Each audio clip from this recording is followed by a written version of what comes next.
What is up, everybody? Welcome back to another video. In today's video, we are back with an episode of Lions Latest, going through the latest Detroit Lions news. And today, man, we have some excitement. We have some energy because the Detroit Lions made a signing. And man, I'm pumped about this one. So let's get it started. Welcome everybody to the video. Glad you guys are here.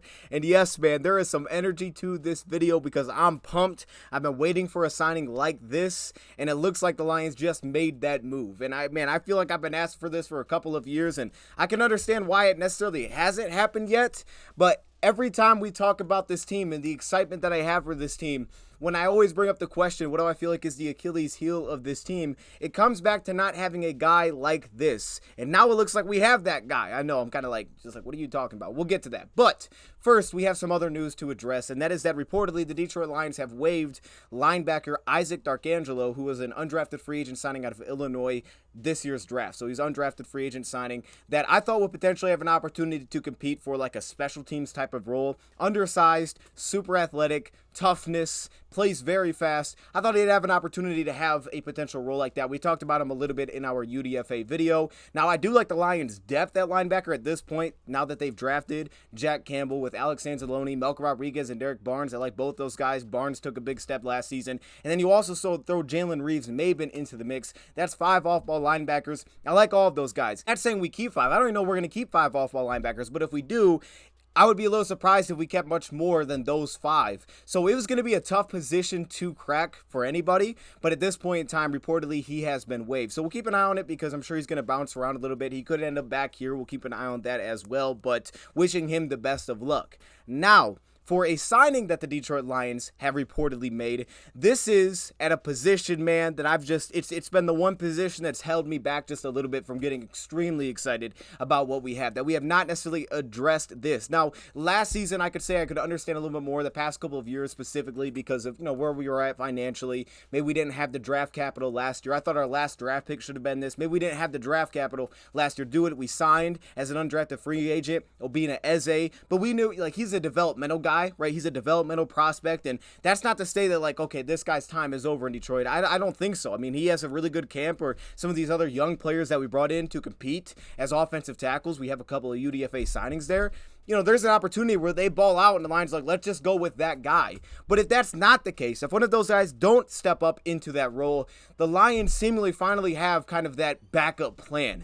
And that is with signing offensive tackle Germain Ifedi. I probably just messed it up. Why did I say it like that? Germain Ifedi, the offensive tackle, former first-round pick with the Seattle Seahawks back in 2016. He was picked number 31 in that draft. And I understand he's probably gotten from some people like the bust type of label. And I get that. He had his fifth-year option declined. We're seeing a lot of that now, actually. But I wouldn't call him a bust. 2016, 2017, 2018. There wasn't a lot of tackles that are arguably just a lot better than him, especially around where he was taken. He was the 5th tackle taken out of that draft. And while it was a rough start, they immediately plugged him in as a right guard out of Texas A&M. He was kind of an unpolished prospect. A lot of people thought, man, he should have went back to college for another year, but he was athletically and physically gifted. When you talk about movement skills, when you talk about length, the dude was gifted. He's not even that tall. He's only 6'5", which for tackles is actually kind of undersized in the NFL. Seattle, I believe they traded back to get pick 31. They took a shot on him. Now, some people believed that this tackle out of Texas A&M would kick into guard at the next level, and that's immediately what he did. They put him in right guard, and it wasn't great.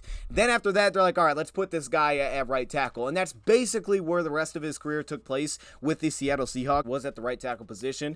But then after his stint there, he landed with the Chicago Bears. He was ultimately basically a starter for the Chicago Bears, that in 2021, he initially came in as a starter at tackle for them. We know they've had some offensive line issues. He had an unfortunate knee injury, which put him on IR for a majority of the season. He came back into basically a backup role at that point in time at the end of 2021. So then they let him go, and then he landed with the Atlanta Falcons. And this past season with Atlanta, we didn't really see him much. He was basically brought in as a backup tackle because they have 2 really good offensive tackles there. They just drafted their lineman this year. Actually initially re-signed to come back again this year with the Atlanta Falcons, but then recently, actually in May, he was let go by Atlanta and he became a free agent. The Lions swooped in and picked him up. And man, If y'all know, this is a position, man, that I've been just asking for. And I felt like last year, it doesn't get talked about enough.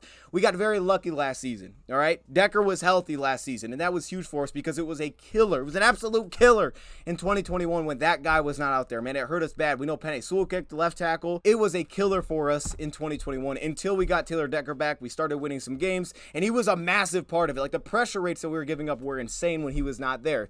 Then you move forward to 2022, and I think we got very fortunate. Those guys were healthy. Who is Germain Ifedi? Well, let's do a quick little background before I show you some clips on this player that I've seen so far. So, coming out of the draft back in 2016, I mean, this was a measurably gifted player. Now, he's pushing 29 years old at this point in time in his career. He's had multiple injuries that he's had to deal with again. Most recently with the Bears, knee injury, put him on IR, missed a lot of that season. And this past year, we just didn't really see him play. So, a lot of the clips, well, all the clips that I have is from his 2021 film. I went back to when he was, really on the field. But with that being said, when he came out of the draft, as I said, he was physically really gifted, and you could see it by, first off, let's just take a look at the measurables here. 6'5.5", 324, which is a little bit bigger at the tackle position than what we've seen how we've addressed it. We've gotten some lighter interior guys, but that's why I think a guy like Colby Sorstel probably going to play guard. We heard Brad Holmes emphasize the fact that he did that in the Shrine Bowl, so he's a little bit bigger in terms of weight, but again, it makes sense for the tackle position for sure.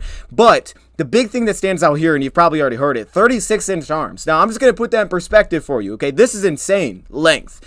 Put that in perspective. Tyree Wilson has shorter arms when he came out of the draft, and I don't think your arms usually get shorter. He had shorter arms than Germain Ifedi does. So when we talk about measurably he's gifted, you don't see guys with 36-inch arms. That's absolutely insane. Massive hands, 10 and 3/4 inches. Then you look at some of the testing scores, which are really good as well. The bench press reps weren't outstanding. A lot of that, again, is he has extremely long arms, 24 bench press reps, did really well in the explosive category, from broad jump to the 32.5-inch vertical. So again, one thing that we have seen, that's Evan Brown or whoever it is that we bring in, usually they're pretty explosive athletes. Had a 5.2 740 time. I mean, he tested out pretty well as in the speed scores as well, and the agility scores weren't bad either. So when you take a look at all the testing numbers, the way he's built, you can understand why the guy ended up being a first-round pick. Then you start to dive into some of the film. Now, it's probably much different than what it was coming out of the draft. I'm just going to tell you things that I saw.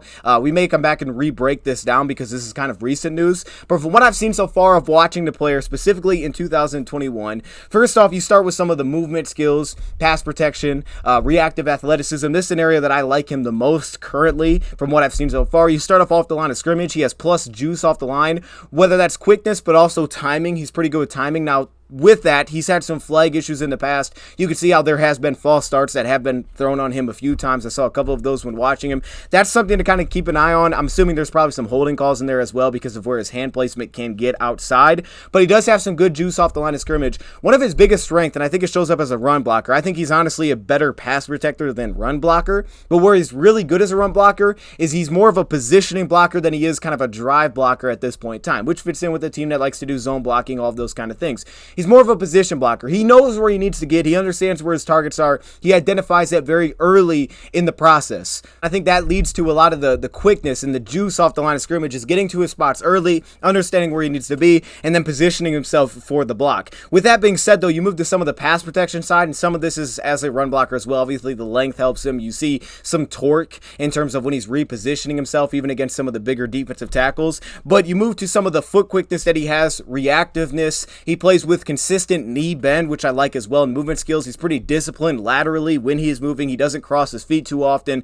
You like some of the discipline that he moves with there, protective on stunts and blitzes. Like, he just has the athleticism to pick those things up and be pretty reliable in that sense. But like I said, he has the foot quickness to protect the edge one-on-one. Like, he's not a guy you're going to consistently have to just roll out help on every matchup and be like, okay, we got to put a tight end out there because he's out there.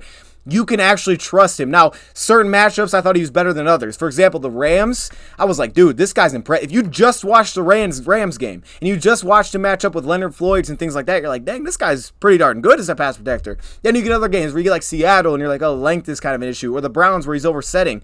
There, you're like, okay, certain matchups maybe aren't the best for him. But with that being said, he clearly has the movement skills that he can, for the most part, hang on his own one-on-one. Now, obviously, certain matchups you got to be aware. You do want to send help if he's getting the best tackle. tackle. But if he's getting the best pass rusher, length is beneficial. I mean, it just is. In terms of late recoveries, where I see it show up a lot, protecting the edge of the pocket, his ability to recover on late like stunts or when they loop around and they kick outside, and he's able to utilize that length, squeeze the defender out of the pocket just enough. Like, that's a big part of it. And then also just some recovery, getting his hands connection that he can try to reset. Like, the length is obviously a very helpful part of some of the reactive athleticism that he has. Craftiness in his hands, and I thought that showed up a couple times against the Rams. You'll see him kind of shoot his hands, try to get an edge rusher to kind of give a little bit of a tell, get off balance a little bit. He does give you some craftiness when working the edge of the pocket. I was super impressed with his ability to match up with speed rushers, and I think some of that craftiness helps slow some of the speed to power potential by the edge rusher.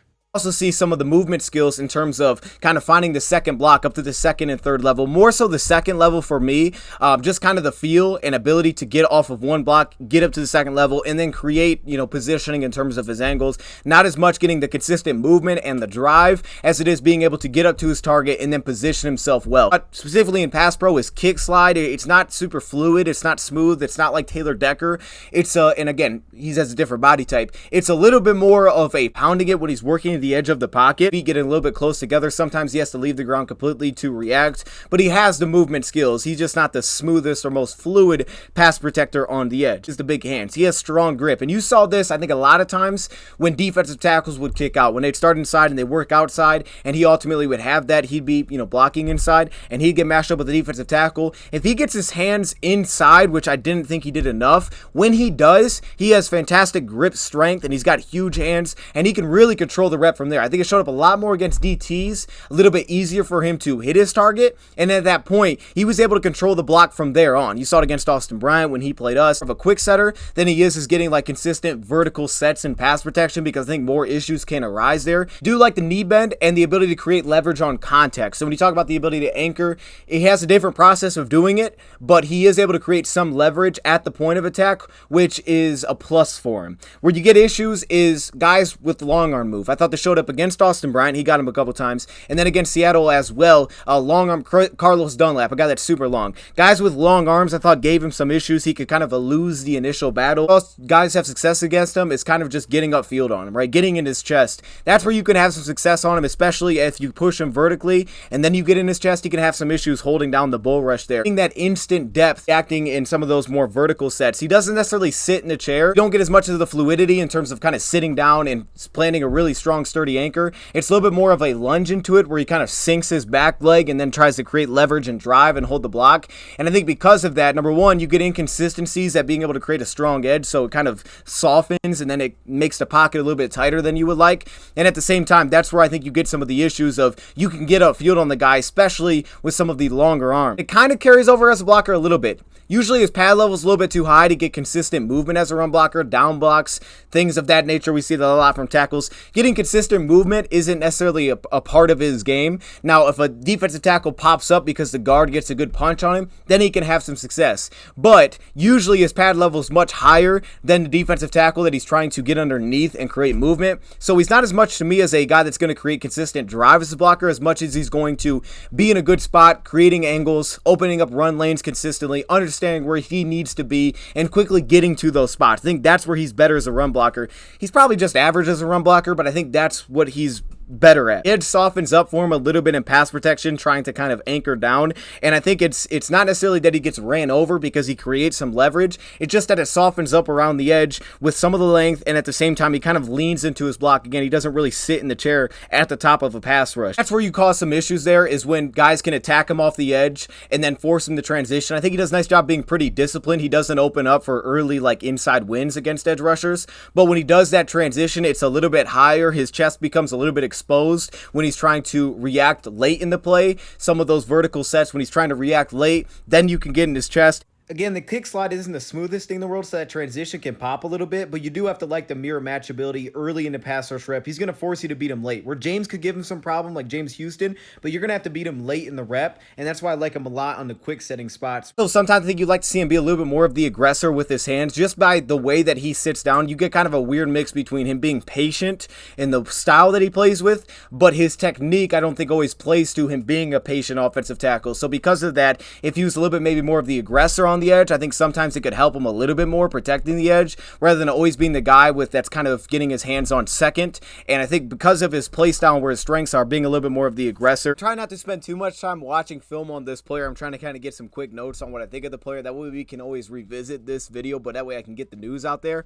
However, I did go back, check a couple of games out at guard, and he was actually originally signed with the Chicago Bears in 2020 to play that guard position for Chicago. He ultimately got transitioned back later that season, week 12, to the right tackle position. They had a lot of injuries that they had to deal with, and then again in 2021, we saw him mainly play the right tackle position. So he was initially signed to play right guard, and then ultimately he got transitioned back to right tackle. That's not to say that he was terrible at right guard. He was actually solid at right guard for the Chicago Bears. I'm not really sure. I think there's an opportunity to compete at both positions with the Lions. He could probably play both spots, and I think he proved with the Bears that he could play both spots. But I think a lot of the things that you saw show up at tackle showed up at guard, good and bad. For example, the quickness off the line. I actually think that was even more impressive from the guard position because, you know, some of those interior guys aren't as fast. Sometimes you have a little bit less ground to cover. But the quickness that you saw, the initial quickness for him to get into his set, off the run, zone blocking, the quickness that he had to get in front of, you know, backside one techs. Again, a lot of it came back to timing, but there's explosiveness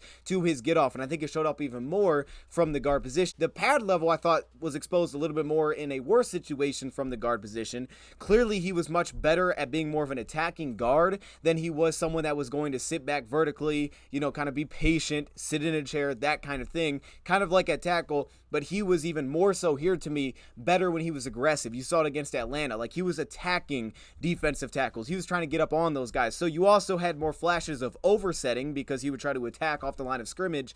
But that was kind of the way that he played. And he utilized his length, tried to lock out early, win reps early. And he had that kind of lower body drive, ability to create leverage through the rep, where he could honestly stonewall a defensive tackle early in the rep if he got his hands on him early. And that's kind of how he played. But I thought the pad level popped up as some more issues from the interior lateral quickness to just, again, sit back in a pass set and work laterally and match an interior defensive lineman or a late blitzer. I thought you'd see a little bit more struggles there. He leans a little bit on his length, again, being explosive off the line, being the attacker, setting quickly off the line of scrimmage. With that being said, though, one thing that I did like, I don't even think it's said about him playing a tackle, but I like this at both spots, is the way that he utilizes his length when he's not engaged. The way that he kind of keeps his hands out there, the drag hand to feel contact as a zone run blocker, but also in pass protection. He has, and I think it showed up in more pass protection inside because he could kind of feel for defensive ends and any action happening around him. You just felt like there was an awareness to, okay, that guy's starting to lose his block. Let me get over and help. And at tackle, I thought it was a little more difficult for him to sometimes get in and be able to support because of the ground that he may have to cover.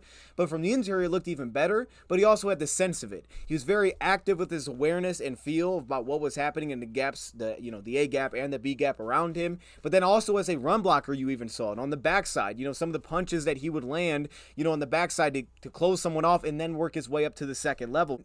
Tackle and guard, you do like that. While I don't think he's the most fluid mover, for example, I think he's on the ground a little bit too often. The balance wasn't like the best. Like, you saw him on the ground probably a little bit too often, but you do like how active his feet are. His feet are very active. He doesn't, you know, usually stop moving his feet. He doesn't get really flat. The guard position, what helps him is the explosiveness. There's torque. You can see that when he's trying to control some blocks in the interior. I just thought he had some issues with pad level. Guys would get in his chest. They can control the blocks a lot earlier when he was working on the inside. Some of those defensive tackles, they could push him behind the line of scrimmage, or they could just gain control of the block. And a lot of his punches, pass pro and run block, would get up on the shoulders of defensive tackles or nose tackles. It would get very high because some of those guys are, you know, a little bit shorter on the inside. So a lot of the punches you saw that, you know, they would get up on the shoulders, and it lost a lot of that ability to kind of sink his weight, anchor down, or the same thing as a run blocker, get the movement without losing control of the block early, because an interior defensive lineman, especially one with length, could get in his chest and control the block from there. I loved his activeness and the ability to reset his hands. This showed up at tackle as well.